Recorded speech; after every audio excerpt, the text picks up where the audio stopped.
எங்களிடம் இருந்து உன்னை எந்த தெய்வம் பிரித்துவிடும்?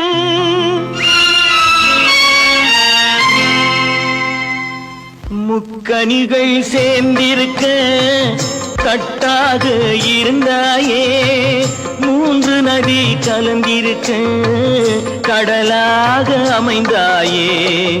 தியாகத்தின் உச்சியிலே நீ ஒரு கலசமம்மா, நீ ஒரு கலசமம்மா. தெய்வத்தின் வாசலிலே நீ ஒரு தீபமம்மா, நீ ஒரு தீபமம்மா. தரணியிலே பெண்கள் எல்லாம் தாயாவதில்லையம்மா, தாயாகும் பெண்கள் எல்லாம் நீயாவதில்லையம்மா. குடும்பம் என்னும் கோயில்கள் ஆயிரம் ஆயிரம், குலமகள் யாவரும் ஒவ்வொரு கோபுரம், நாற்புறம் ஓங்கிய கோபுரங்கள், நடுவில் தங்க கோபுரம்.